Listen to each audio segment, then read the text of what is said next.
The Sunday Papers on Off the Ball.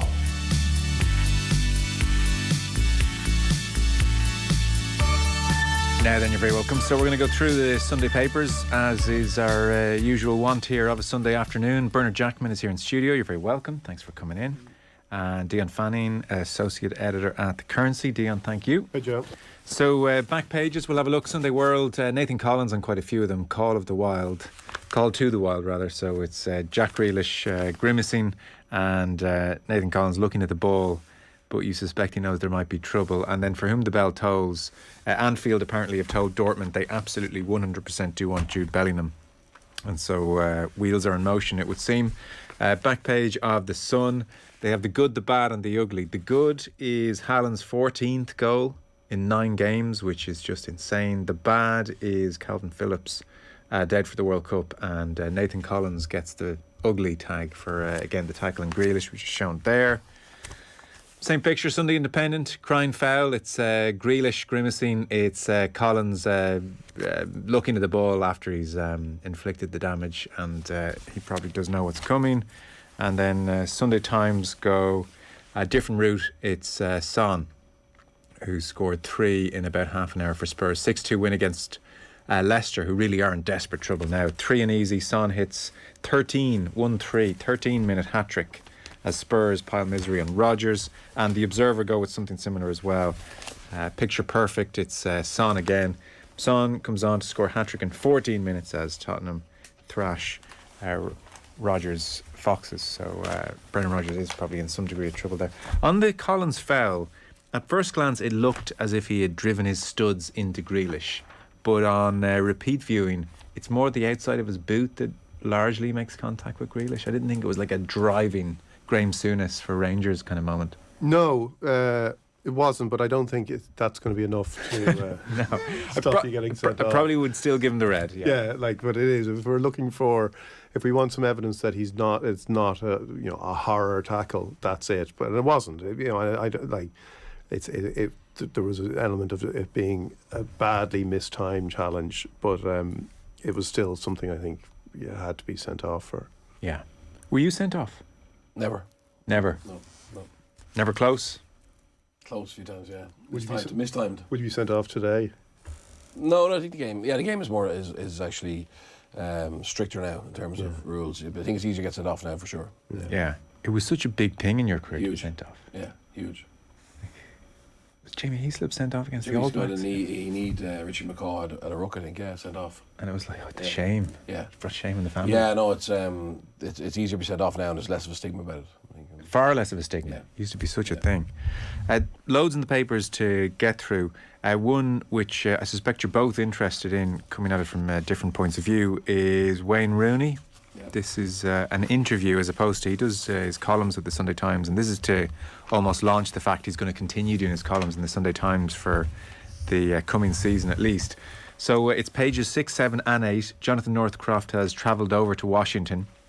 There's a picture of Rooney in his shorts and his Washington top and baseball cap, because the heat is a lot over there, he was saying. So not enough managers risk going abroad. They're happy to stay in England is the byline. And they're just talking about his career, which has been a very interesting one. And so Northcroft makes the point that he could be at home with Colleen and their 4 boys, enjoying their new house, recharging from a draining 19 months in charge of Derby County, doing a bit of punditry, playing some golf, waiting for English football's merry-go-round to turn and the next Sky Bet Championship job to come up. But instead he is here. DC United, bottom of the MLS Eastern Conference when he took charge, and they remain bottom actually as the season's progressed. He's had 2 wins, 3 draws, 6 losses, 11 games in his first 6 weeks. And later on in the piece, the sense is they're building for next season because this season is not going especially well. They play DC face Inter Miami today, which brings Rooney against Phil Neville, which is just an odd combination. So his brief is very much to revamp them for next season. DC's budget is the 3rd smallest in the division. And Rooney was saying one of the attractions is it's a very multinational dressing room, and he wanted to come and experience managing that, and he wanted to go far afield. He talked about a Zoom call with Graham Potter, which went on several hours. and Potter was telling him obviously about his time in Sweden and what it did for him as a coach. And there's tons more in this. It was a good read. I think there is a substance to Rooney which is easy to overlook in light of various indiscretions or the caricature version. But I think when you boil it down to his football acumen, it's really there. It is. He's really intelligent when he talks about football. He's got an insight into it, and he talks about it in a way that just you understand. You glimpse immediately. This is a guy who's kind of been paying attention and has wanted to harness like the incredible natural talent he had to some, with something else, and that intelligence always shines through.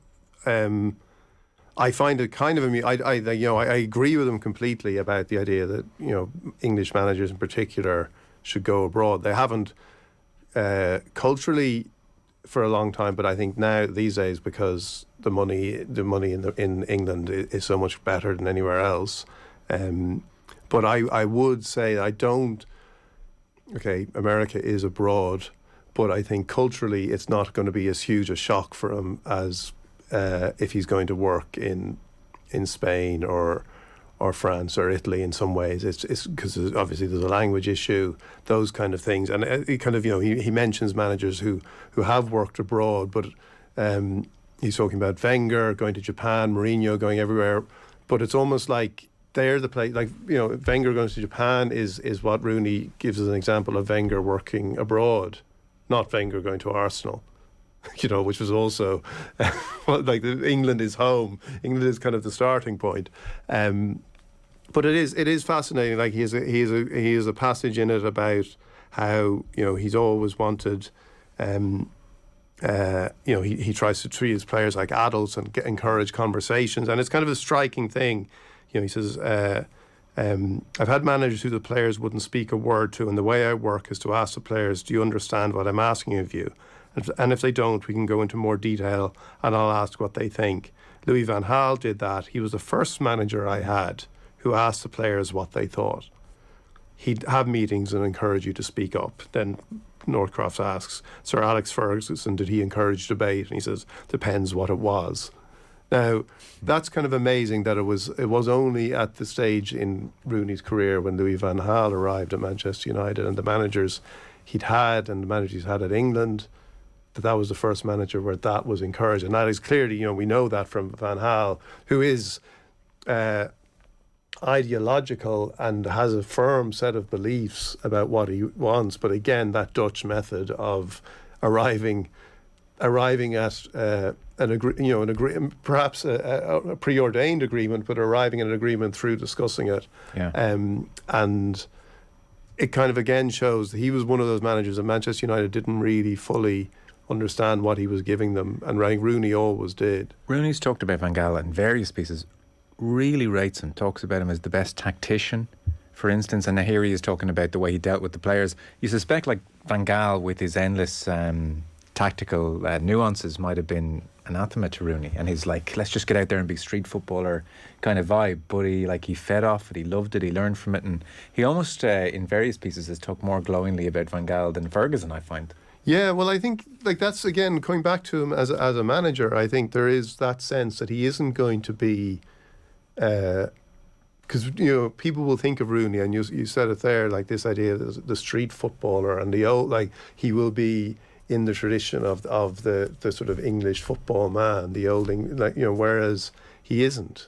He is open. He is interested in learning and advancing and being as progressive and modern as he can be. And I think it's very important for players who go into management, because Potter is a really good example of somebody who's been working his career or learning as a manager, and players who have long careers, like the best players who have very long careers, they are kind of they need to demonstrate that, because you will get a job on the basis of your reputation, but then you need something else. Even the piece starts with Jonathan Northcroft notes that the training pitch is divided up, not just with the usual markings, but there are 5 lanes, so there's vertical lanes, so one on the left, one on the right, middle, and then the 2 narrower channels, what we might call inside left and inside right, I suppose. And Rooney says he borrowed that from Pep Guardiola. It's like a training aid. So when he's trying to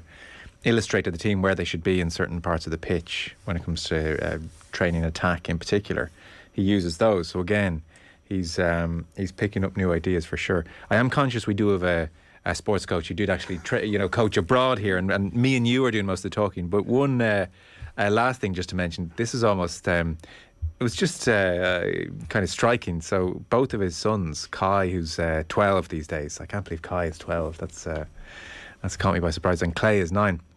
It's funny, he looks like he's assessing his own sons and where they are. They're strikers. So Clay, he says, is more technical, skills, nice on the ball. Kai is similar to how I was, quite raw, aggressive, short-tempered. But he's great in the air, scores lots of headers, comes over the back of defenders and bullets into the net. And he says they're doing really well at their football. Kai was recently signed by Puma and has done his first photo shoot for the brand. So my thought when I read that was, this is a bit silly, like the Rooney name, and not good for him. And it's interesting, Rooney had the same thought, but then quite a smart response. He said, I wasn't sure about him doing it, the photo shoot. But then he said, it's part of the game. When I got into the first team with Everton, I had such a shock, suddenly having to deal with all that side of it. So I thought, well, if he's going to go down that route of wanting to be a footballer, and does make it, then in advance, he's going to know that side of things. So that's why we let him do it. So even that was kind of smart. But the slightly wild thought, Kai plays in the same team as Cristiano Ronaldo's son, Cristiano Jr., Michael Carrick's son, JC, and Nemanja Matic's son, Philippe. So you've got Matic's son, Carrick's son, Ronaldo's son, Rooney's son playing in the same team. Rooney warns that all the other kids are going to try and kick them because of their second names. So loads in it. You, I suspect, are very interested because you've been that soldier. Yeah, but I find his column interesting nearly every week. Yeah, it's good. It's a really nice interview. He speaks very well. I just wonder, has he the tactical acumen that he's going to need to have to become a top level manager? But no, it's a very good piece. And going away, I agree with Dion. I don't think going away to the MLS is massively challenging. I mean, but at least he's gone away, and he cites the example of Graham Potter, who went to Swedish 4th Division, working his way up. Rooney will get a chance, I think, in a big club or a Premiership club. But I suppose what's going to be fascinating is, he speaks so well about man management, about having ideas about the game, but it's just that proof of the pudding. Yeah. Is he tactically really smart? Does he have the ability to motivate a dressing room? It's going to be a fascinating journey to follow, because any insight we get from him through this column and this interview, makes you think he has the tools to do it. Yeah. Again, look, it's easy to come across well in your columns and in a piece where Jonathan Northcroft is helping the piece along, I'm sure, but I guess we'll find out. It's probably encouraging that he didn't take the easy option of Premier League job now, which he absolutely could. Like, he could have been in for the Everton job recently and others, and he's been very patient about it. Yeah, and in Derby, with all the turmoil that was going on there, he did handle himself very well. So, I think it's a fascinating journey to follow, and all the things we've seen suggest he has the tools to do it. But he has to get in there into the melting pot and show he can operate under pressure. Yeah, I agree with that, because you are taking, he did do a great job at Derby, considering. I don't know how much you would, if it wasn't Wayne Rooney, how much you would put by a fact of a manager doing well in MLS football for a while. You wouldn't necessarily. Nobody would be excited. He's not even doing well. No. He joined when they were second or third bottom. They're still second or third bottom.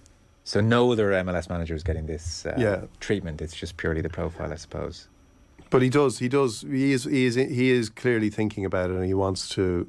But he wants to progress and be sound progressive as a manager. And I would, there's a number of former players, big name players, who've gone in, and he does seem to be the one who's really thinking about it in a way that is a bit different to the others. Well, even the point, and I guess you would have experienced this a bit, the point of, I want to experience managing a very multicultural dressing room. Yeah. Because that must be different to a homogenous dressing room. Oh, absolutely, yeah. We had 14 different nationalities in Grenoble, and it's incredibly important that you understand the different culture and backgrounds, ideas, philosophies of everybody. So from that point of view, I suppose a championship side in England now, or a Premiership team in England is multicultural as well. You know what I mean? So you probably didn't need to go there for that, but his ability to I suppose, get them all on the same page. You know, he spoke about he'd heard a group of players low in confidence and fitness, high injury rates.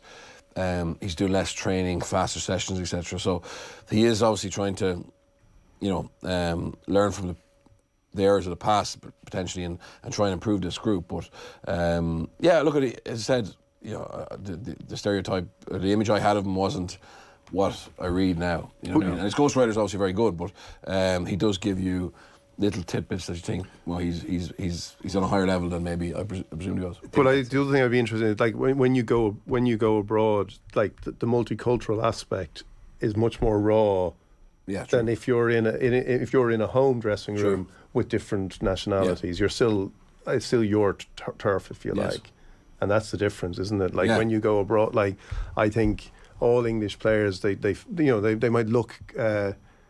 They might be interested in what players from abroad are doing and bringing to the dressing room. It has obviously evolved. How you look at what Roy Keane has said about watching players, you know, the way they looked at foreign players came in and looked after themselves, and the way Arsene Wenger changed things when he came in.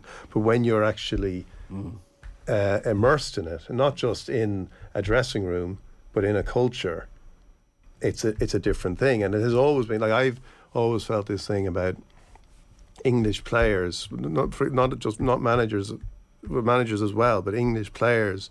I remember from when I first started covering World Cups and being amazed when you would be in a kind of mixed zone afterwards, and you would see, like, this is going way back, and you see French players, Spanish players coming through, and they would just be effortlessly talking and conversing with whoever, whereas the English mentality was always, it was always like the players were brought through and they were placed in front of the English daily papers. They were placed in front of then. It was like they were being bundled out of a kind of, you know, a security situation. Talk to these people, and then go. You know, and it was everything. The outside world. They were being kind of conditioned to see the outside world as a hostile kind of place. You know, this is what you must do. You're under huge scrutiny here. Talk to these people, and then go. And I had a pet theory that this actually then would always manifest itself on the pitch, because suddenly you would come out and find yourself in these hostile situations, and you were so conditioned to being told what to do. And they were conditioned to being told what to do all the way through their careers. This was just the latest manifestation of it, that you couldn't really think for yourselves the way you would see French, Spanish, all these players. So, like, I don't think talking to the press and the mix zone allowed them to think for themselves, but it's just a manifestation of their comfort and confidence in thinking about themselves when English players weren't conditioned to do that. Yeah, well, from a French rugby point of view, the relationship with the media is completely different in Ireland. So we would have had, you know, journalists at our training sessions, journalists in the dressing room on a training day. So the players understood their role was to grow the game and to try and, you know, increase the brand of FCG Grenoble, to get sponsorship and everything. But it was a very adult-like relationship, whereas I think, you know, here in Ireland at the moment, and maybe in the UK, it's like the press or the enemy, you know. And again, it's like I think I agree with you, Dion. I think he should have maybe went to France or Spain or Italy if he really wanted that, you know, challenge. But at least he's got out of England, I suppose. Did you say 14 different nationalities, or 40? 14. Okay. And there's a danger, like, indulging in some kind of stereotyping, but would you have managed different nationalities or seen different trends in their personalities and managed them therefore differently to how you would manage somebody from different country? Absolutely. So this is stereotype, but the Georgian props we had just wanted to be told, like, straight what they need to do to get in a team. You know what I mean? Like, really nothing sugar-coated. No sugar-coated. Whereas, you know, a Fijian winger I had, and again, it's just, you know, very soft approach. Bring him over to the house for dinner. You know, understand why he was here. Understand his family situation, and then you could give him feedback. You know what I mean? And that, but like, Tongans were a little bit different. You know, we sometimes think that the Pacific Islands are all the same, but the Tongans are incredibly different, and the Samoans very different than the Fijians. Right. And you have to understand what's important to them. And what would you say the perception of Irish would be in that mix? So we had Irish, obviously. I was Irish with Mike Prendergast, with Chris Farrell, Dennis Coulson. The they used to call us, the French used to say we were too Anglo-Saxon in our mentality, that we wanted systems, structure, had to make sense. We had to train properly Monday, Tuesday, Wednesday, Thursday, Friday to win, whereas the French sometimes felt that didn't really matter. The preparation didn't really matter. It was how you felt on the Saturday. You know what I mean? And it wasn't something you could measure. It was just that feeling that. So I remember our president used to always say on me on a Monday. He'd say, "Le mayonnaise est bien pris ou pas," which basically means the mayonnaise is taken well or not. Okay, and effectively, what he meant was, so in France they're obviously very fond of their food, and mayonnaise actually is kind of different in every region. And effectively, it's an analogy of you need to make good mayonnaise. You need good ingredients and a good method. So basically, when he'd say to me on a Monday, the mayonnaise is well taken or not, it was like, well, how is the mood of the group? How are the ingredients which the players? And then the method for the week, is it a right method to beat Toulouse, for example, on Saturday? And like this was every week, you know what I mean? But it was this whole thing about, you know, you have the same players, same ingredients week to week, but how are they mixing together? Yes. You know what I mean? How's the mood? It was volatile week Volatile. to week. Yeah. Fun to be a coach of that. Oh, it's brilliant. Well, look at the parents. It's a great place to. It's never boring over there. You know what I Yeah. mean? It's not. It changes constantly, and he changed it. He made it more difficult sometimes because there's a method. Myself and Ronan Lagarde did our pro coaching license together in Marcoussis in Paris, Right. and one of the weeks was man management, and we spent a day on a Tuesday talking about this very French management tool called electroshock. Right, so basically, if things are going really well, they can't keep going well. So you need to kind of create this, they call it electroshock. And likewise, if things are going badly, you need to create an electroshock. So electroshock could be the president coming in and abusing everybody, or saying there's going to be pay cuts, or whatever it could be. But this was seen as being a really useful tool. And as coaches, we were being encouraged to use this regularly, to try and stimulate this tension and, you know, anger, and because that's going to get the right emotion, and to use that as a tool it's risky, and it's incredibly difficult. You know? I remember in Jamie Carragher's autobiography, he told a story about when Benitez arrived at Liverpool, and he'd come from Valencia, obviously, and things were pretty bad for a season. They won the Champions League, pretty bad season in the league, and Benitez called Carragher aside and said that, you know, would he consider doing something that had worked for him in Spain. He often used to get the Argentinian players to start a fight in the dressing room to do that. Yeah. And Carragher was like, no, I'm not just going to punching somebody. Punch Stevie G over there. But so my manager, my director of rugby at the start, like, he used to use it all the time, and I'd say to him sometimes, like, why did you post kind of electroshock? I'd say, what was the thought behind that? And he'd just basically go, he'd just put his finger and his thumb together, and he'd go, like, basically, I just had a feeling I needed it. There was no method behind it. And like regularly, it's like instinct. Yeah, like you put a team up on a Monday in front of the coaches, and it'd be a fella who hadn't played for about 6 weeks and trained horrendously, and we'd be like, why are you picking him? And he would have no data. No, it was just basically have a feeling. Wow. It's brilliant. It'll get you out of a lot of trouble, you know what I mean, if you don't have to justify your decisions. Yeah, it justifies anything. Yeah, exactly. And have you brought electroshock into the corporate Dublin culture? world? No, I'm leaving it. If I ever go back to France, I'll use it over there in France, Meta or whatever. There we go. Well, that's Wayne Rooney in the Sunday Times. We'll take a very short break. We're back more from Bernard Jackman and Dion Fanning. Just 1 second. Now then, you're very welcome back. Sunday Paper Review. Bernard Jackman here in studio. We have Dion Fanning as well, Associate Editor at The Currency. The Queen's death takes up real estate everywhere, as you might imagine, including the sports pages. So, for instance, one piece which I think you both thought was quite good, Gesture Politics. It was Alex Massey in the Sunday Times. There are a couple of pieces. Eamon Sweeney's talking about James McLean during the week. Shane McGrath touches on it as well. David Beckham is hanging around, as you might imagine, as well, after his 12-hour queue. So Alex Massey's talking more about Rangers Celtic, and starts things off by noting Graham Souness in 1986 first put the portrait of Queen Elizabeth II in the home dressing room at Ibrox. It's been there ever since. The Queen's 11, as Rangers fans like to consider their club, although he does point out there was no evidence that this sentiment was reciprocated by Her Majesty. And he notes the contrasting reactions of both sets of fans during the week. There was the Rangers fans who unfurled the huge tifo of the Union Jack and the Queen's silhouette, and then Celtic fans had sorry for your loss, Michael Fagan being the intruder who got into the Queen's bedroom in Buckingham Palace back in 1982. The other was a bit easier to discern, F the Crown, and so they were the two reactions here. And Alex Massey says the truth is that sectarian singing and sectarianism generally between the two clubs persists because both sets of supporters enjoy it.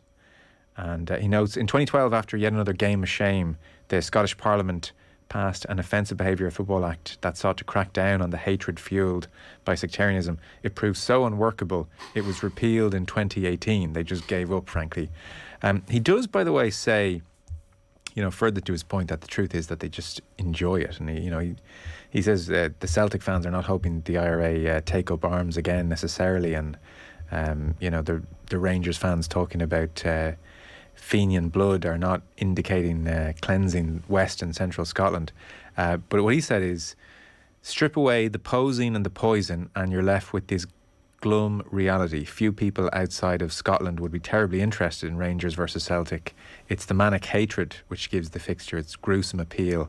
It's a fascinating spectacle because of, not despite, its sectarianism. Remove it and all that remains is a derby not very different from countless others across Europe, of interest to partisans but demanding no more external attention than, say, Benfica versus Sporting or Roma versus Lazio. The only thing worse than being talked about, the Glasgow Giants may agree, is not being talked about at all. So that's the kind of take on Celtic and Rangers in particular. And then, like I mentioned, Eamon Sweeney is praising James McLean for his stance and thought it was, a gesture of respect, but that he stood apart was offset that in a fairly respectful way. Shane McGrath's noting the wild extent to which hysteria is contagious, and we've seen that over the past couple of days. And then, I guess, of the sporting world, David Beckham has been to the fore. So all of this swirling around, I don't know what takes your fancy. Well, there's a lot in it, and a lot in that, Joe. I think the Alex Massey piece, I think, is interesting because of that point he makes about it. The sort of performative element of it, and I think that's something worth bearing in mind in a lot of these things, because I would have looked at people, comments online, comments on various issues like this, and you would see, in Ireland even, like the Brits are at it again kind of sort of stuff that comes out, and I would see it. There would part of me, I think, is this a worrying sign of Anglophobia or whatever, and I think there's an element of that. But again, as I think about it more, and I agree with Alex, it's kind of performative.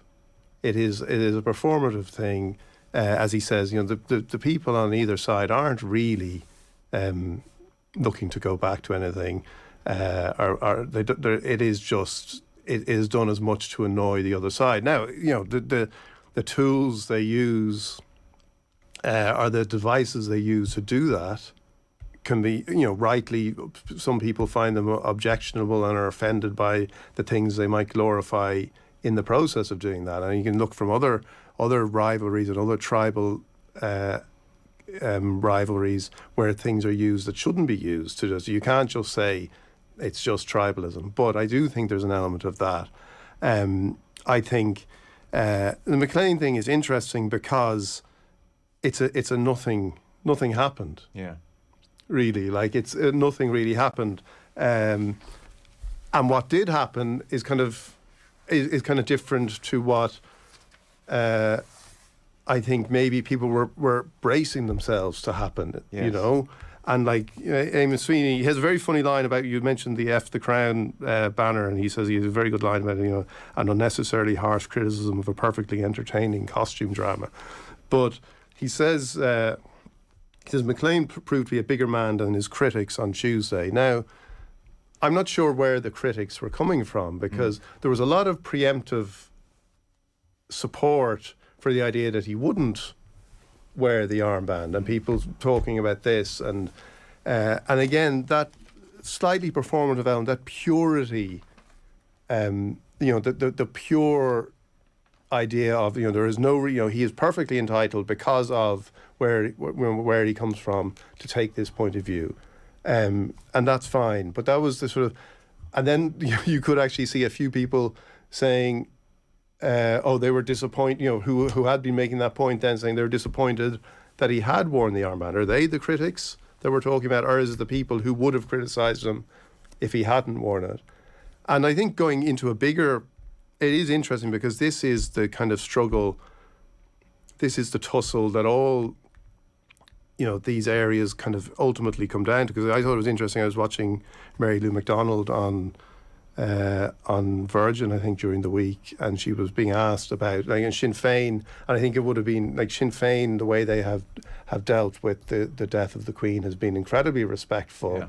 You saw Prince Charles or King Charles's interactions with Michelle O'Neill, and there was Alex Maskey's welcoming of him, and it's been incredibly respectful. Now, Mary Lou McDonald on Virgin was asked if she was worried. Was she worried that she would have alienated or upset some Republicans with this stuff? So that is that is the tension that you're always trying to deal with. And she said, no, I'm a United Islander. And I would say to people who are actually of that point of view, there's one thing I would wonder looking at this. What do you think would happen? What do you think we'd be doing right now if it was United Ireland? Maybe because the flag at half-mast and a minute's silence, or I think we had a minute's silence in the Dáil or whatever, that wouldn't be, we'd be accommodating 1 million unionists. We would have events called off, we would have various things in the United Ireland. Now maybe that everyone would be so happy, everyone who wants United Ireland would be so happy to have United Ireland that they would be happy to accommodate that. Maybe that's the case. But who knows? Maybe, or do we actually make these gestures as Sinn Féin are doing now, kind of saying, look, we can accommodate those things. But that's the stuff that I think the people who want the pure version of whatever ideology they hold to probably need to address more than people like McLean, who did like as Sweeney said, he got it right, and he managed to negotiate that path by being true to what he believes in, while also being respectful of somebody who is probably that's a worthy gesture of respect. Yes. Shane McGrath was making a similar point, although he did say, okay, this one's navigated, but don't worry, poppy season's just around the corner, James, and we'll go back into that performative stuff again all around. Yeah. Yeah. Well, again, and that's the stuff, and McLean, and I would support his position from his point of view on the poppy. Yeah. And again, it is a media-driven thing. As somebody who lived in England for a long time, and I would have my own experience of living in England. I loved living in England. Poppies weren't. Now I lived in London. Poppies weren't a thing I ever encountered, ever felt, any pressure to wear, any need to wear. There was no, but it is a media-driven thing. And that's the problem if you're a public figure like McLean. That is the issue you have to deal with. And it probably is one of the reasons why the Premier League got it so badly wrong in terms of calling off matches in the first place, which Eamon goes into talk about, Shane McGrath talks about, because they were so worried about the media reaction rather than the actual feeling of people, which was quite sophisticated. They can accommodate, and I know plenty of English people, British people, who are kind of upset or are sad without necessarily being the kind of some of the kind of more sort of extreme royalists you might see being interviewed, but who were generally reflective about this time. But they could actually accommodate that while it's going on with their lives. But the Premier League saw the headlines, saw the kind of the poppy, that poppy version of the media coming into play again here, and acted like they were terrified. Yeah. Terrified. Yeah. You did want to touch on David Beckham? I did. I really did. David Beckham. David Beckham gave me such a boost this week on Friday. I think it probably came too late for some of these people to write about it. I just felt Do you ever, you know, when you see a master at their craft at work?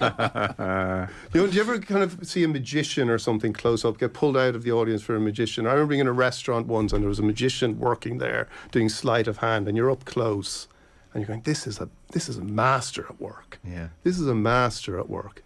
Like, it's one of those ideas, like, it's just one of those things that people will be looking at. It's like one of those great kind of inventions. People will be like, why didn't we think of that?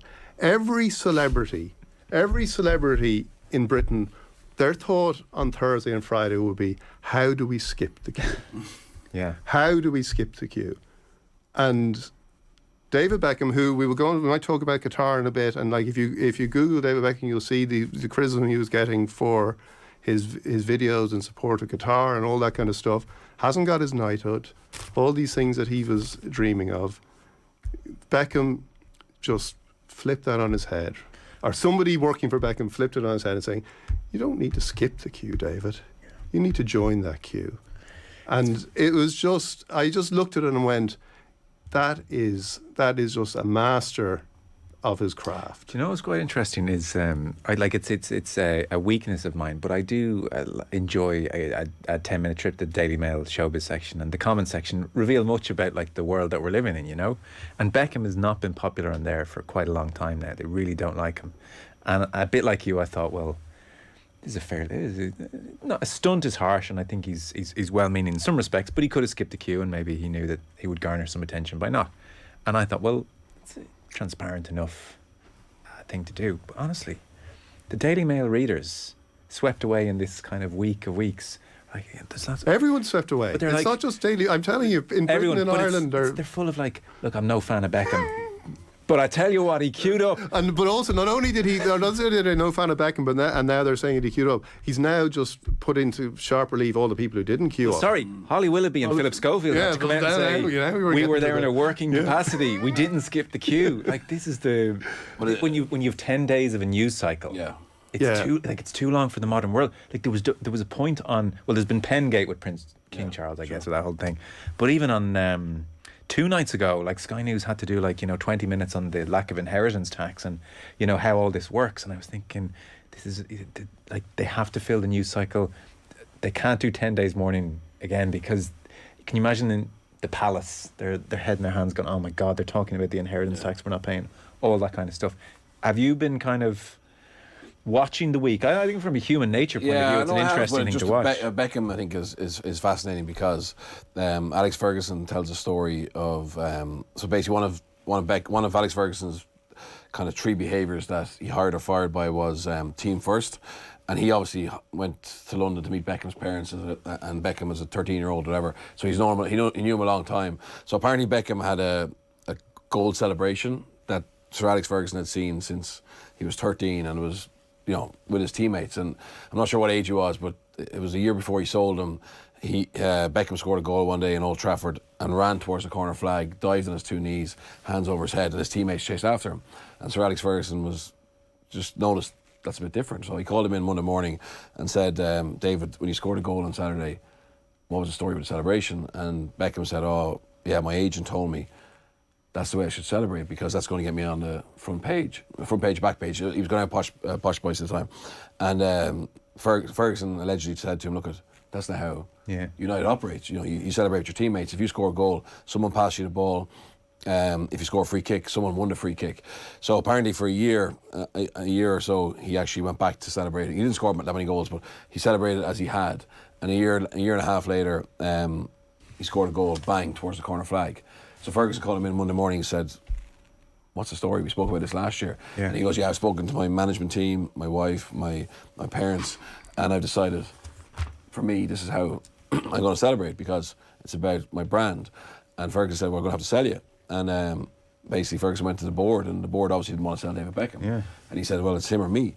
And he sold him. So, that's when I saw Beckham doing that, I was like, okay, is he doing that because his team around him said that's the right thing to do for your brand, or is it something he came up with himself? I don't know. It's still, whoever came up with it, he was the man who had to queue 12 hours, whatever it was, 10 hours, What is it now? 24 hours. It's 12 hours to So change. it's like Spinal Tap, change the whole 120 perception hours. of the public about you is probably well spent. best 12 hours. Yeah, exactly. Yeah. Actually, I think you've the mail on Sunday. I handed it over to you, but on the back page, I can mainly speak from memory. Throw it over to me if you have it, Dion. But it's interesting that the English FA have it's reported here. This is the back page of the Mail, just in light of Beckham. Because I did you see his very fancy Qatar video the other week? I mean, it really was quite something. It's all over social media. I don't think he put it up on his own pages, interestingly. Finally, FA joined Qatar protests. So after criticism for not speaking out, English football is now poised to condemn World Cup hosts and could call for Qatar compensation. So this is Rob Draper, back page of the Mail on Sunday. In effect, it seems the Welsh FA a couple of weeks ago called for a migrant workers centre to be established in Qatar after the World Cup. And now the English FA are going to join with that. Harry Kane is going to speak to the likes of Christian Eriksen and Virgil van Dijk and Hugo Lloris about some kind of joint symbolic gesture. And Amnesty International have called for a compensation fund to be set up to support families of migrant workers who died while working in Qatar. Many have received no compensation because there was no post-mortem and their deaths were not deemed industrial accidents, but simply natural causes, even though they were relatively young men working long hours in extraordinary heat. So, I guess for Brand Beckham, the Qatar thing looks like it's really heating up, probably at a time when he's going to have to do more and more of these videos and be to the fore. So how he navigates that one, I don't know. And that is such a mark against him, in fairness. It is. It doesn't really surprise me. For reason, you look at his career path. It doesn't surprise me that that's where he's gone. He's not the only one. Like those protests or those stances that players and teams are going to take will be interesting. It doesn't change and I know Amnesty don't talk about it, or don't encourage a boycott or anything like that, but I do think the fact that it's taking place, we've gone through this, sure. It's taking place here, it's wrong, and players can take those stances. I think once the World Cup begins, again, everyone will lose themselves in it. They may make the occasional nod towards what's going on, but I think again, just the drama of it will probably, and you probably see David Beckham at that point, and you'll be thinking, or people will be thinking that's a good video. That's when they'll come into their own, when he's around the place offering, kind of being a front man for the World Cup and the country. But it's going to be, it's not going to really dent what the objective was in getting the World Cup there. There is rugby aplenty across the papers. First weekend of the URC, so there's match reports on Ulster beating Connacht, on Munster losing their first match under Graham Rowntree, and deservedly so. They weren't good at all. I know you watched that game. I saw a piece, I was reading the Sunday Independent report, and it said the scoreline flattered Munster, actually, was the way they put it. Said it was sloppy in the extreme, bad at the breakdown seemed to be the point, and Munster very, very average. But I guess the question, especially this time of the year with the URC, you have to ask of every game is, did both teams have their strongest team out, or what was the lineup, or what was the preparation? Yeah, so Munster had their internationals, the fellas who went to New Zealand weren't available. For instance, Cardiff had like Falatau playing, so they had a stronger team on paper. I think it was the content of the performance will obviously disappoint Munster. Aerostrewn, a lot of knock-ons, difficult to build any kind of momentum. But I think they are changing how they want to play. Mike Prendergast has come in there. He's trying to implement his strategy. Dennis Leamy, his defensive strategy. So it's going to take time. And also they've had an incredibly short pre-season, which didn't help. But they gave the players a week off last week for Peter Manny's wedding, which was, I think, agreed before Graham Rowntree got the head coach job. So, yeah, slow start. I suppose it's to be expected. But we kind of have become a little bit used to Irish teams being able to go away in the URC and win.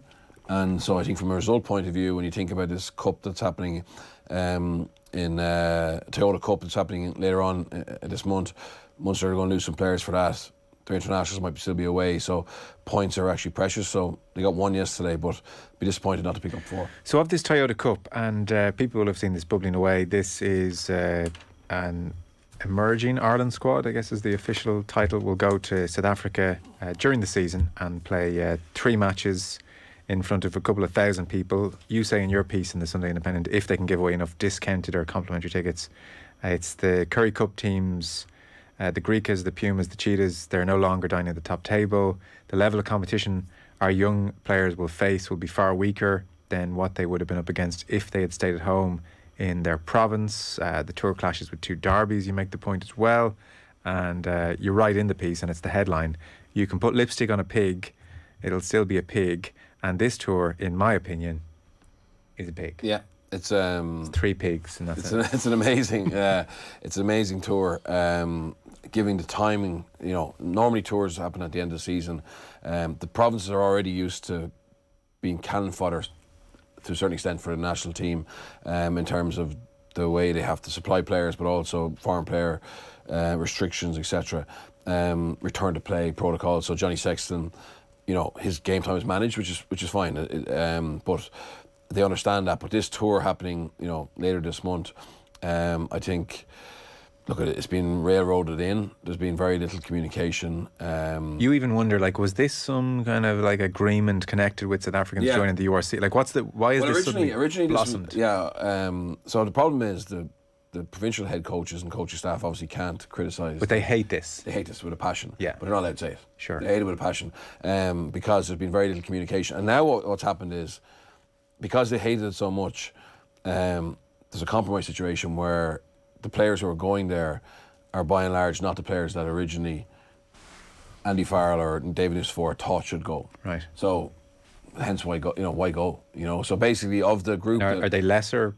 Yeah, they're lesser quality. They're because it's basically the provinces said, look we would play X, Y, Z in these derby matches. That's far better for them. Yeah. So it's effectively the people who wouldn't have played the derbies now, except Kieran Frawley, Joe McCarthy. There's only 2 or 3 guys two or three players who potentially would go to New Zealand. But the objective of this tour was to add more depth.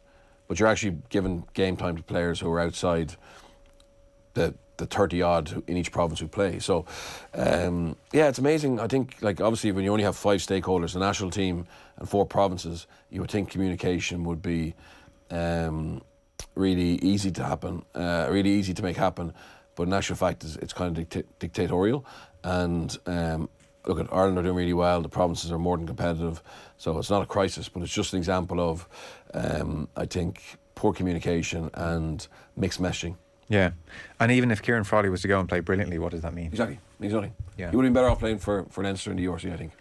Right beside that, by the way, Dion, I think you both picked this out. So there is a conference next week on concussion, I think it's UCD, on Saturday, and Dr. Michael Collins is coming over, and he is involved with the University of Pittsburgh Medicine, and he's an expert in concussion. So in the main, Brendan Fanning is talking with him, and I suppose what jumps out is he's making the point that the treatment of concussion is changing radically at the moment. They see 20,000 people a year in their particular hospital who tend to go back and be fine. But I thought what jumped out, he was saying, for instance, rest, which is generally the prescribed solution for somebody with concussion. He said rest is not actually one of our treatments, and he's advocating specific treatments for different people. So, if you're somebody, for instance, who has migraines, or if you're somebody who gets car sick easily, or has a lazy eye, or a dizziness, for instance, or if you have anxiety,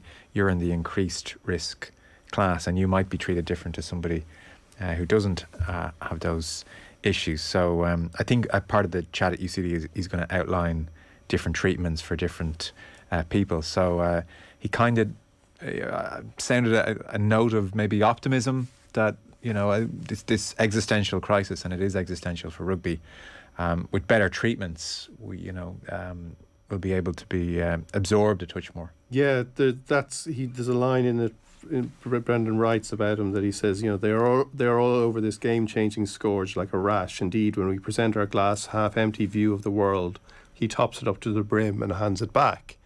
And rugby is praying for this kind of news. Yeah, now I wonder, and Bernard will be able to answer this, and I don't know at all, but again, this idea of horses for courses treatment in anything, but like in a sport like that, that's gonna take a long time and presumably resources to be able to for that to kind of filter into the game, because we know in everything in areas much less important than this, that people are dealing with, are treating injuries, are doing sports science that may be out of date by the time, but it sticks and ideas take hold.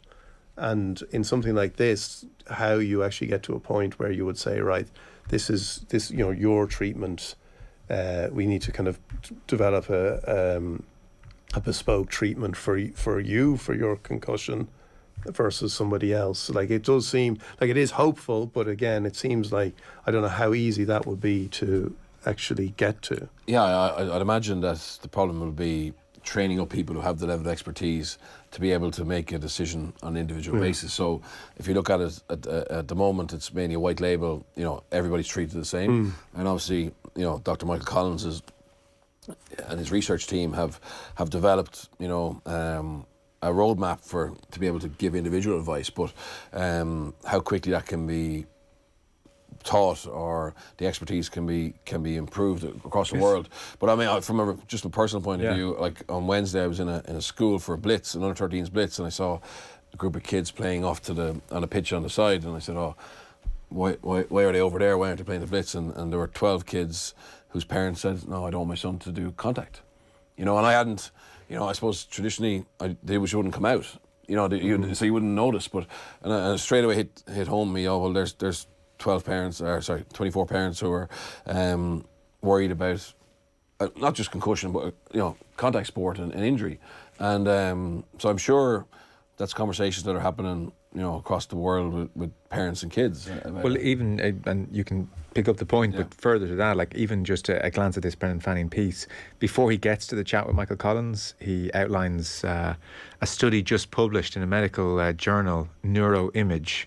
It's revealed that children with a mild traumatic brain injury, if that's not an oxymoron, but with a mild traumatic brain injury, 15% more likely to develop an emotional or behavioural problem. And this is coming from a 10-year study following kids through to early adulthood. So, I mean, if even the prospect of a mild TBI is resulting in some kind of emotional or behavioural problem, then that group of kids on the side of the pitch is going to grow exponentially over the next generation. Yeah.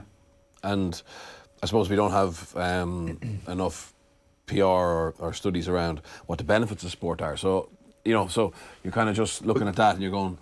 and sorry, you have parents saying, well, my kid's not heading to football either. it will apply to lots of sports, but certainly rugby will be near top of the pecking order. It's so popular in this country. Yeah, no, it really hit home to me just seeing those kids out there playing rugby, but not obviously part of the other group as such. Yeah, and isn't rugby's issue that there's just no way to separate the physicality from the sport? Because that's what a lot of people love about it. Yeah. And also, again, I'm talking to people in rugby about this in the past, like that idea that,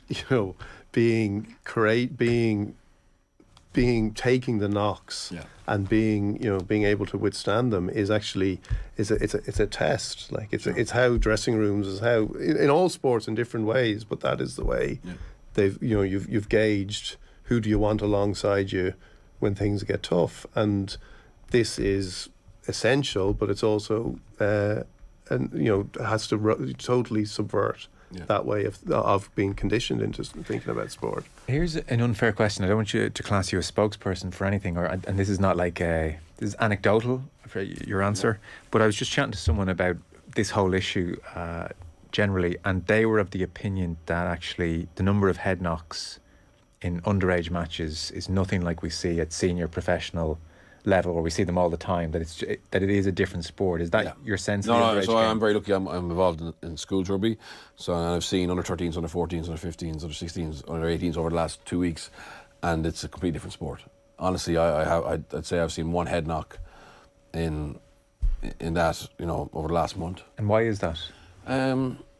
I suppose there's more space, there's more time. So the professionals we see, they're incredibly well conditioned. They understand their speed to feet. Actually, it sounds stupid, but in the amateurs or underage game, there's a lot more space because players aren't as fit.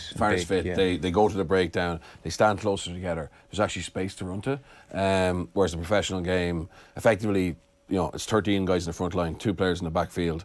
They try not to go to defensive rucks, and there's no space. Okay. That's a very simplified version of it. So is that will rugby at that level end up becoming a longer game with fewer players? Is that a solution? Is there a way to actually make it that you get more space? Yeah, so people have spoke. Tony Ward suggested that we go to 13. But that didn't really get any. That was more traction. for the quality of the spectacle as opposed to safety. Safety might be a stronger argument here. Yeah, stronger. It may be, but certainly at the moment at elite level, there's very little space, which creates more head collisions. Okay, interesting. It does link. I don't know if we want to go to the Dennehy piece, because I think there is a link there, because he's written a piece about why, unlike in athletics, drugs talk is in the Sunday Independent as well. Drug talk remains off the table in most sports, and there's a lot of points he makes in this very good piece. But just on the rugby point, he talks about a few years ago, I met an old pal from college who these days works in rugby. The conversation turned to doping, and I asked about the wave of positive tests in the UK and why it was all B-list players but no stars. He claimed doping was rampant at academy and sub-elite level where testing was minimal and players used steroids to build physique. The majority of gains in size and strength were retained as they entered professional ranks, where given stricter testing, they went clean. Now, when you link that to concussion, I think doping is a really interesting area now, because it's one of a number of areas of professional sport where you can say, what is the issue? Is it cheating? Is it damage to your health? What is it? What is the problem? But when it comes to rugby and something like this, it's it's dangerous. Safety, yeah. It's dangerous. I think, when you look, I think basically it's against the rules, but that's why you should be against it. And it's not something you want, when you think of sport, it's not something you associate with sport, but then there are so many elements of professional sport that you don't associate, that you actually, if you look back at a kid playing sport, you think, God, do you want to be exposed to all these elements of professional sport? But on this one thing, I think it is, you can see why it's something that needs to be addressed. And his point is that athletics and cycling are areas where these things are addressed, and why aren't they addressed anywhere else? Yeah. He mentions, Well, we'll come to the wider sports he mentioned in a moment, because it is amazing how mud doesn't stick with certain sports, and it's really, they stick with others. On his characterisation of, the person called and he spoke to about rugby, that his sense, Bernard, is it's those players, those individuals trying to break through to the elite level, that they are the prime candidates to take steroids or whatever needs to be taken to bulk up. And then once they reach the elite level, they have, they manage to maintain their gains, and then they stop. Would that be your sense of the landscape, or what is your sense of the landscape? Look, I suppose, and again, I'm not saying there's no drugs in Irish rugby, but certainly from a coaching kind of point of view, or coaching network, we would have always been suspected some South African players of potentially in schoolboy level having taken steroids, to get to the professional level. And to be fair, the testing at the what's the week called? Craven Week. Week. Yeah. Staggering percentage of young players. Yeah, but the gains they could get from playing well in Craven Week in terms of getting on in a professional level. And I'm not that's it's everywhere, I'm sure. Yeah.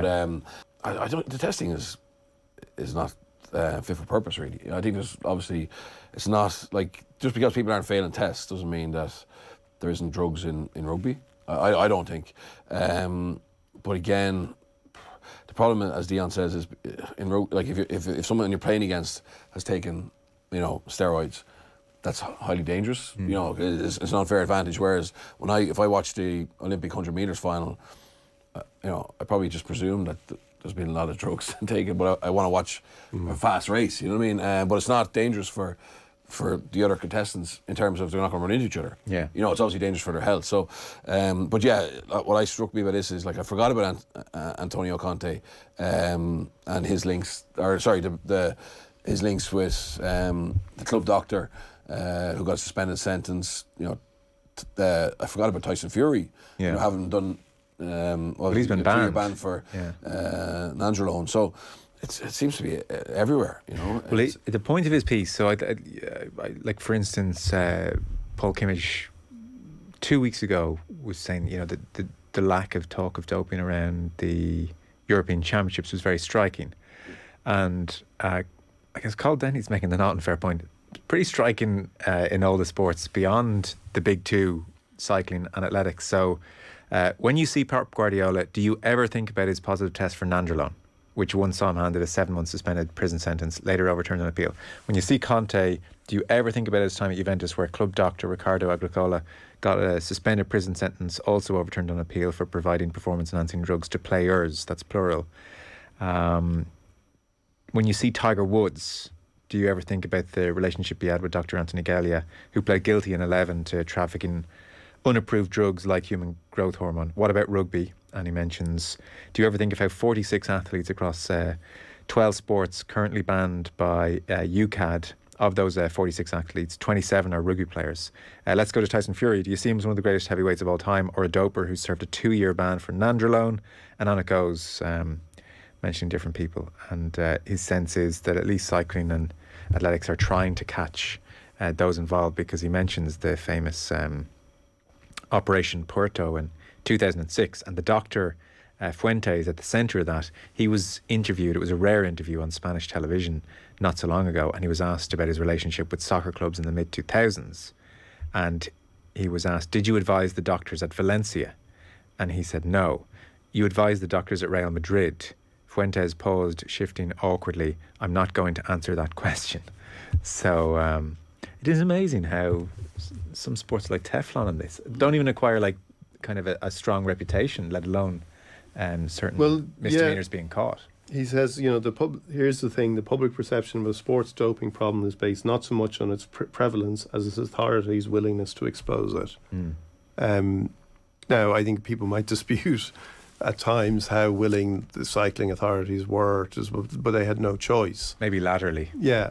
And he says that, you know, other sports have learned from the point of view of what happens to a reputation of a sport if you do expose it. I think there's an element of truth about that. In that, I think ultimately, and it goes back to the tribalism point. I think ultimately, if people were exposing doping in football, say, it would just become another tribal talking point. Like, it wouldn't be.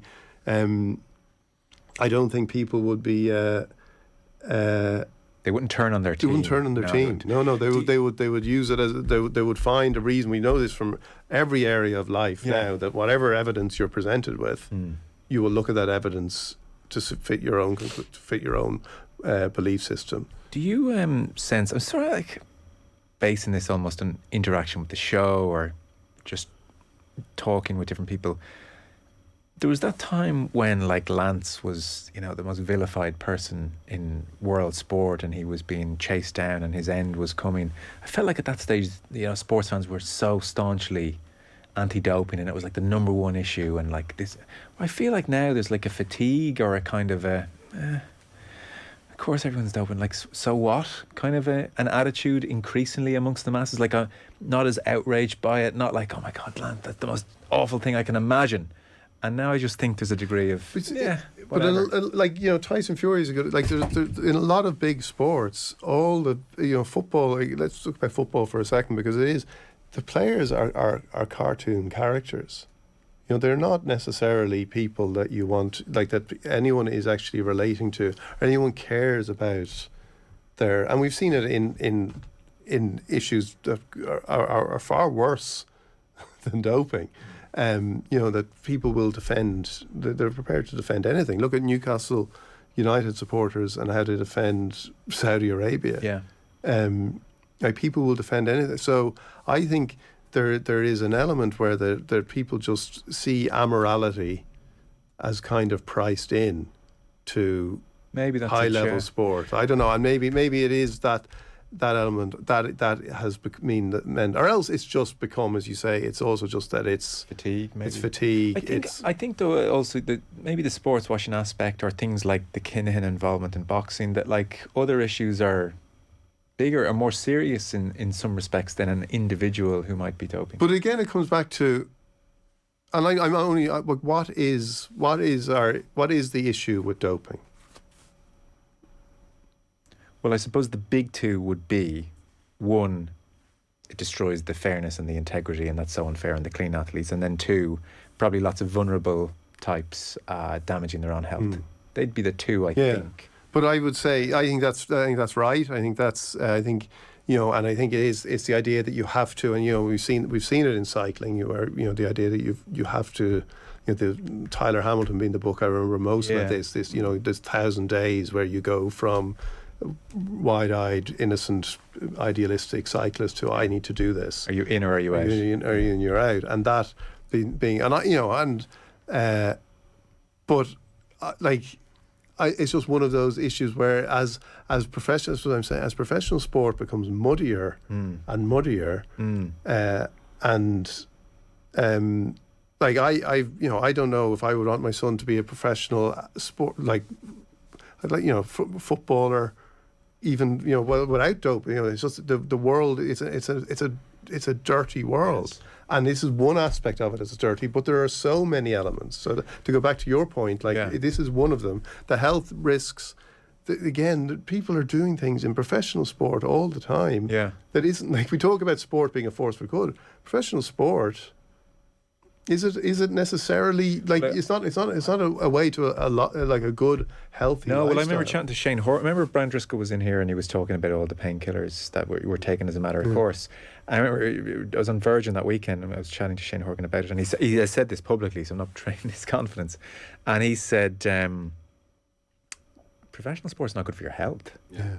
Like, sorry, if that's what you're worried about, like, let's stop. It's not. This isn't going to the gym 3 times a week. Yeah. Professional sport's not good for your health. I just had a thought there as you were talking. I think the other reason maybe there's a fatigue is if you chart, like you used the 100 meters example, Bernard, the dirtiest race, and the way that exploded into the consciousness of even like the most naive person was like, oh my God, they're all on drugs. And so I think, and then cycling really came to the fore in the 90s and the build up to Lance, and there was this sense of, my God, it's rotten. Let's get on top of it and let's sort it out. I now think the general public has realised, oh, there's no sorting this out. Yeah. This will never be sorted out. So back to your 100 metres race, I would now worry the general public are like, in contrast with the dirtiest race, I think the general public are now, I know they're all probably, that's, fairly or otherwise, there's drugs involved here, but I'm going to watch this anyway. I want a ticket. And I'll pay sorting them out. This was my first experience of that acceptance of drugs or normalisation of it was, I think it was in Grenoble in around 2013-14, and we went to Alpe d'Huez for a stage of the tour with my medical team, and I was in the car with them, whatever, and we saw these cyclists, obviously they'd cycle 140k before they got to the climb, and we watched them like go up, whatever, and I remember coming back in the car and your mic has fallen. Sorry, by the way. It's all right, we'll get it sorted out. Just the clip is all we're looking for as opposed to the it's fine here. box. The battery's gone. I tell you what, I'll sort that out. You speak into my microphone for a second. Yeah, so I remember coming back in the car and just talking about there'd been a raid on one of the teams in the week previous, and they'd found drugs, and they found drugs in one of the team hotels, and I was saying, this is scandalous, like, whatever, and they were like, well, sure, it's normal. I mean, how could you do that without having drugs, to be able to go day by day, 140k a day, and then these climbs, and like, they were just totally accepting that this if you don't take drugs, you won't be able to compete. Yeah. And I suppose for me, but I suppose in cycling, obviously it's cultural, but I'm sure, as Carl points out, it's in every sport. Yeah. You used the word, it's the normalisation. Yeah. I think the naive period is over, and it's now the kind of, we're not going to sort it out, so why am I losing sleep over it? Yeah. I think that's a lot of fans now is how they watch sport. It is. It's sad ultimately that is where it is. But again, it is one of the many elements now of professional sport, whether you talk about live golf or you talk about all these things where you're like, okay, there is a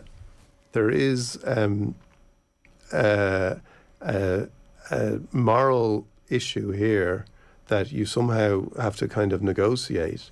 You could talk about Qatar, talk about all these things.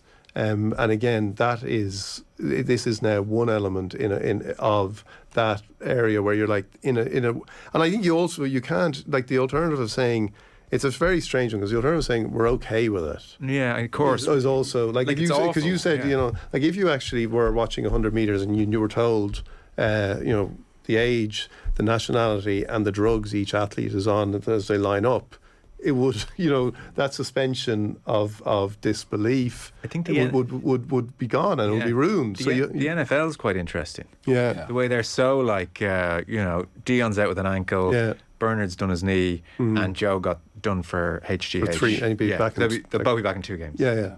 Because they don't care. So, like, again, that goes back to Carl's point about, you know, the willingness of the authorities to stamp it out.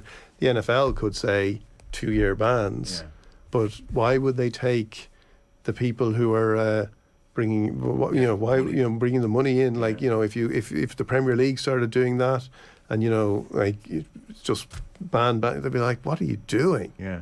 What are you doing? And it's just not, it is true that's not in anyone's interest. And then there would be so little public appetite for it as well.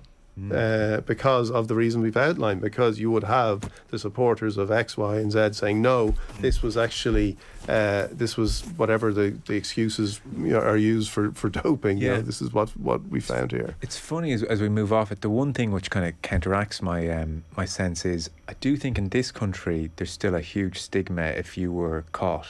Oh, yeah.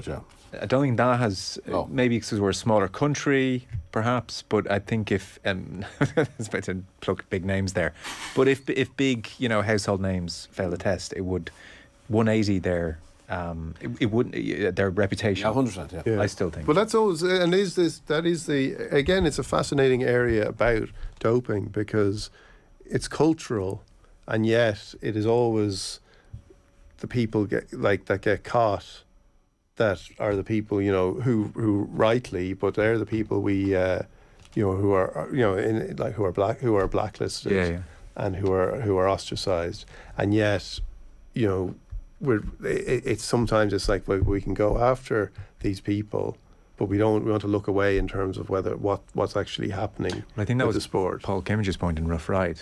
This isn't, I'm going to grass on these 3 individuals. It's like, you realise the whole thing is a bit... Yeah, but at the same time, everybody, it's just human nature. Everyone wants names. If you say here, like, I think there's a doping problem in football. Well, watch the subsequent late interview. Yeah. And you want to say who's, you know... our guys. Yeah. And, like, you know, and it's funny he mentions Fuentes, because I know from writing about that in the past, you suddenly get into the issue of stuff he said previously, and he talks about it. You try and put that in a newspaper, what even he said on the record previously. No chance. And lawyers are going, no, right. You can't put that in. We're pretty much out of time. We didn't get to everything. There's a really good interview with Emma Hayes. You might want to read it in the Guardian. Donald McRae, the Chelsea manager, there 10 years now, and she's quietly gone through a horrific 4 years, which I just hadn't realised, I guess, and she was talking about it to Don McRae. And just to give you like a brief sense of this piece, I think I suggest you read it on the website, but he picks it up here by saying the second half of her career at Chelsea coincided with the arrival of her son Harry, born only half an hour before Hayes. And apologies, by the way, this is very upsetting. It might be triggering for huge numbers of people out there. This is to do with problems around pregnancy. So just if you don't want to hear it, maybe flick off the radio now, because it's so common and so upsetting for people. Harry, her son, born only half an hour before Hayes gave birth to his twin brother Albie, who had died inside her after 28 weeks. And now, writes Don McRae, it feels as if she's been released from 4 years of hidden trauma. So she went back to work 8 weeks after all of this had happened. And her point was, well, what if the interim manager does really well? Like, this isn't, you know, you're not guaranteed a job. So she went back and she worked. And so she said, I'm well again. I feel the best I've felt since before I gave birth, because the last 4 years I haven't been right. When I knew I was only going to deliver one live baby, I hadn't actually contemplated I still had to deliver two. I just needed to get Harry into the world healthy. But I realise now why women take a year off work after childbirth, because I didn't prepare for the significant hormonal, physical, emotional challenge. My biggest regret was coming back to work after 8 weeks. And so she says, you know, the moment will never leave me. I feel sad for Harry, he doesn't have his brother. I'm not saying it doesn't hurt now, but I accept it. I will still have a cry about it every birthday and Christmas. That's normal. But for those first 4 years, I was trying to survive. I felt exhausted. But I woke up when Harry turned 4 this May, and that was the first time I thought, I'm back. So it's an amazing interview with the best manager in the WSL, which gets underway this weekend. And then very lastly, in 40 seconds, the Griezmann situation. Maybe everyone knows this is happening. This just blew my mind that this is happening in top level football. That he's not allowed, that due to the deal that Atletico and Barcelona have, that if he plays more than half of the games, for more than 45 minutes, they have to pay 40 million. So he's not coming. He's been coming on for about half an hour to go. And scoring is their top scorer. Top assists. But it shows you another illustration of what a basket case La Liga has become. But actually reading it, the other thing that struck me, and I get this, I didn't know this, which I get all this information from the Quickly Kevin podcast, but I was just thinking he should have done what Daniel Amokachi did in 1995. I wasn't aware of this. In the FA Cup semi-final in 1995, Daniel Amokachi, Paul Rideout was down injured, and they were playing at Ellen Road, and Daniel Amokachi told the trainer that he was coming on without the manager knowing. Daniel Amokachi sent himself on in the FA Cup semi-final, scored twice, and sent Everton to the FA Cup final. Did you know that? No. And you can see there's a clip of it. I looked it up, there's a clip of it. As I said, the Quickly Kevin podcast, an interview with Peter Reid, and they were talking about this just before it. But Joe Royle is shouting at the lines, "What are you doing?" Right. And again, McCatchy is running on. Go away. So this is what Griezmann just needs to... when people aren't looking, he just needs to push himself on there. I think the Madrid derby's on tonight, and it's free to air, and that's why there's a certain interest. So, I mean, Sid Lowe paints an amazing picture. Like the crowd in those 10 minutes before the 60th minute, like Griezmann's on what the camera's on him as he's ready to come on, and the crowd are going ballistic because he's their joint top scorer 8 times, 5 assists, and the minutes he's come on in the 7 games, 62, 62, 64, 63, 61, 63, 62. So it's a 2-year loan from Barcelona, obligatory 40 million purchase at the end if he plays more than 45 minutes in half the games he's available. You wouldn't want to get 15-minute stoppage. You do get 10 minutes. I know. That's why they go. That's why they don't risk half times. They go for the hour mark. They think we're playing it safe. So I wonder, will he be able to play 90 minutes on a certain number of games? Maybe they're picking and choosing their games. It's mad. It's crazy. Mad. But again, it is just an example. Like and Barcelona in particular. Barcelona have they've sold off their television rights. They do all these things. We saw it in the summer with De Jong. All the elements. Like, it is extraordinary. It's why the Super League remains a goal for clubs in Spain. Fellas, thank you so much. That was really great. Bernard Jackman, Dion Fanning, thank you both for coming in. Thanks, John. Thank you.